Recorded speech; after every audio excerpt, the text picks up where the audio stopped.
How's it going, everyone? Welcome back to the channel. The mods to the Mustang start right here. Well, technically it's actually an accessory, because what I'll be doing today is installing a dash cam. So let me show you what I've got.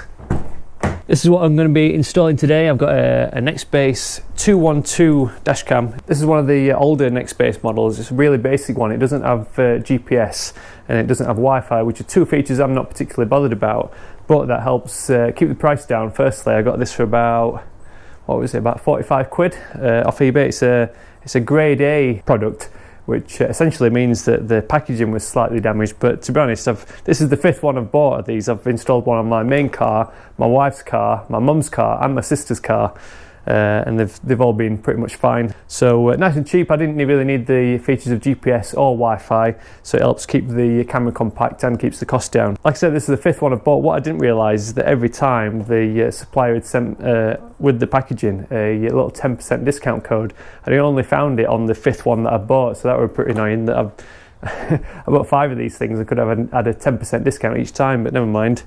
So that's the dash cam. I've got a 32GB SD card to go in it, and then I also picked up the Nextbase dash cam hardwire kit, which just basically gives you the little piggyback fuse thing and an alternative cable to use that doesn't have the cigarette lighter on the end. So like I said, I've done this 5 times now, so hopefully the process will be pretty quick. It just means I've got to pry apart some of the trim panels inside the Mustang. I did come to do this the other night, but then I realised that the fuse box is right over there on the driver's side, and something else that's over there on the driver's side is a wall, which means I have trouble actually getting the door open. I'm left with about 6 inch worth of space to squeeze myself in. So first things first, I'm going to have to pull out the car onto the drive and hope that the weather stays nice. Right, let's see what we've got in here then. Nextbase 212 dash cam, tiny little thing that'll fit just up there. One of the things I like about these Nextbase models is the windscreen mount actually has the power built right in, so that slots into there just like that, and that sticks on the windscreen. You can actually put your DC in, your power straight into that, so then you can take your dash cam on and off without having to unplug anything, which is a really cool idea. So that's the dash cam. Hopefully that this mount will be slim enough to fit up there in the corner of the windscreen behind the rearview mirror. I've noticed some people are selling like these 3D printed slim mounts that you can stick on, so I might have to go with one of them, because there's also the you probably not be able to see, but I'll show you in a minute, the like the black, like perforated finish on the top of the windscreen there. So I don't know whether this sticky mount will stick on. I'll try that in a second. So that's the dash cam. And then what else have we got in the box? Apart from the USB cable, which I've already got like another 3 of these in my house, which I don't need. I'll not need the big fat cigarette lighter adapter. So that's it for that box. SD card, which I'll have to install. Let's see if we can get into this without any scissors. This should give me, what is it, about 4 hours of continuous recording, and then obviously like a CCTV camera, it just overwrites the first clip, except for any that it's automatically locked. So I'll try and do this carefully without flinging it somewhere into depth of the footwells. Come on, there we go. Stick this in there. Which way does it go? There we go. Right. Then I've got the hardwire kit, which includes 2 of these piggyback things. One of them for large fuses, which I'll not need. I've got loads of spares of these now. And then the little micro fuse ones, which I'll be installing down there in the footwell. Fuse number 29, which is the tapping off the power windows, is the one I'll be using. And then they've got the replacement cable, which is basically the same as that one with the big cigarette lighter adapter on the end. But instead of the cigarette lighter adapter, there's just a little bullet connector that fits into the end of that, and then a little earth just put on a nearby bolt. Not a bad job. Most of this will just be bunched up and shoved behind a trim panel somewhere, because they give you like enough to go around the car 3 times. So let's go on with that installation. I come down to passenger side, so I've got more room. All right, let's get this thing into position first things first. So let's see if it will stick on this stuff. Nice, yeah, it's stuck. That's ideal. Yeah, you can see this like funny textured. I've got my camera pointing it right direction. Right, I'm going to have to go for plan B. Let's just get some of the old saliva. Oh no, see if that'll help stick it a bit better. Right, hopefully that'll stay there. Yeah, you can see this like black texture stuff which is going to hesitate to stick on, but it seems to have stuck alright. Let's try it and leave it there for now. You can always get like one of those sticky pads if not. Right, I'm in this side now. Right, then that's going to go up into roof lining, round there, down there, down there, down there, down there, into the corner, into the fuse box, which I'll test fit now just to make sure everything's working. Let's get down on my hands and knees and stick my head down at footwell. Right, you now join me down in the depths of the footwell. I'm going to take this trim panel off first and get some light. This should do the trick. My eyes. Looks like this fuse panel's half hanging off as it is anyway. Doesn't help that on these right hand drive models the throttle bang weight fuse box cover needs to come off. It looks like that should lift up. Put my gloves on so I don't slice my fingers off. There we go. Right, that's part one off. Seat fuse box, fuse number 29's right there. Can you see? Probably not because my big head's in the way.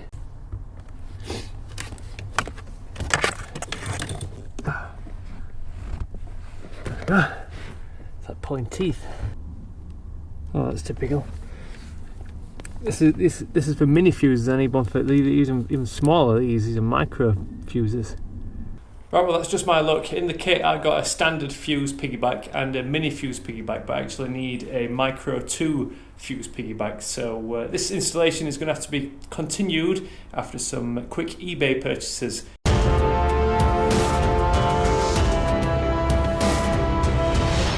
And I'm back. A few quick eBay purchases and I'm ready to continue. So let me show you what I've got. So a replacement, whatever you call them, piggyback micro fuse. I had a mini fuse piggyback thing in the kit that I bought. So hopefully this one will fit. It comes with a little fuse in it already, a little 5 amps. So I'll just replace that fuse number 29. I don't think this is going to fit into that bullet connector. It's the wrong size, so I'll just have to crimp.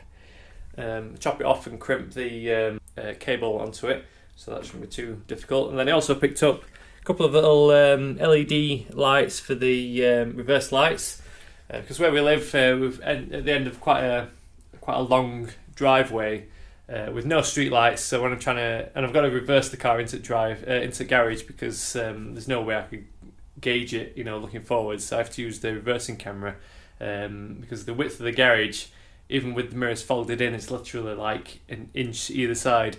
So I have to reverse all the way down the road in order to get it rear ending first. And because there's no street lights, it's pitch black, so I can hardly see anything when I'm reversing that road. So hopefully those new LED reversing lights will help me see my way a little bit better.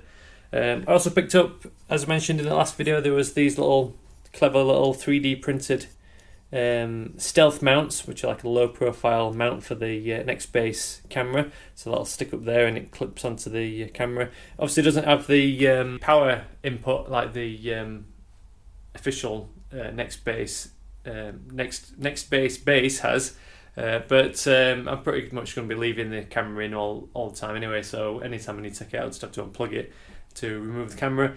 Then you may also notice there's a number plate on my keyboard. I also went and ordered myself a removable registration plate from Static Plates. These are meant to be show plates only. It is slightly smaller than the official UK license plate size. Great thing about this is it's removable, so I'll demonstrate on my little cupboard here. So you can stick it on just like that and it stays, but you can also peel it back off and then re-stick it anywhere you want. So that's going to be really handy for when I want to take pictures of the car. I can just whip it off and have the car looking really nice and sexy without any front number plate. So let's go and pull the car out of the garage and get this dash cam and these little trinkets installed.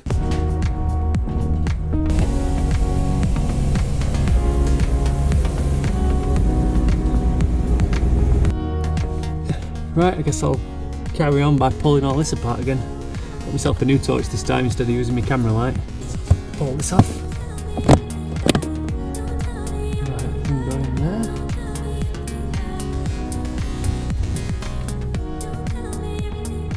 Hooray, it's in. What I didn't show you then is that I just had to trim a little bit off the plastic housing. So that's managed to slot in there nicely now. Right, so next thing I'll see if I can get that cable to fit on the end of there. So this is probably not going to fit in here, but I'll check. Nope, it's going to need crimping.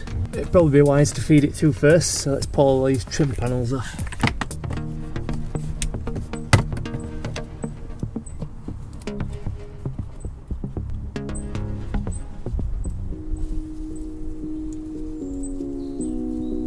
Plug this in and then give it a test and hope it all works. Right, well, success, we're on and charging and recording, so it's looking good. Just going to route this wire now and mount this camera up there on the top of the windscreen.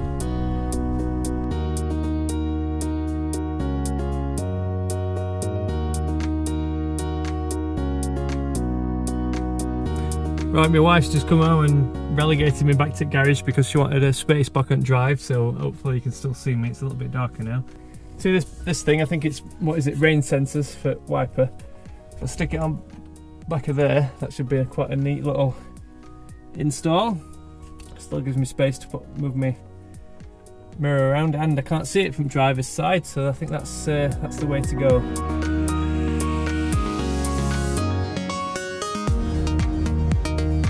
Oh, that'll do, I think. It's a bit loose, but maybe do a bit of glue just to hold it in place. There we go. Oh, job done. Alright, make sure I can get my mirror back in position without it interfering. There we go, and I can't even see that camera from here. Spot on.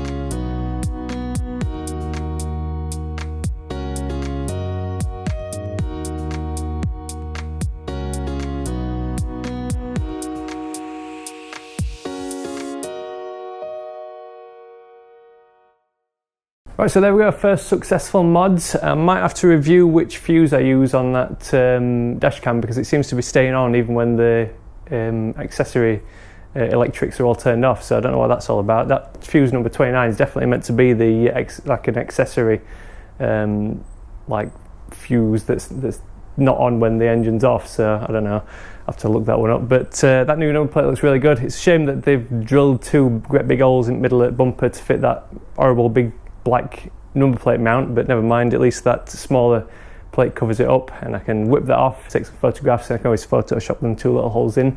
So that's it for the first mods video. Stay tuned for plenty more. I've got an order coming hopefully sometime this week with a few more tasty little bits, so keep an eye out for those.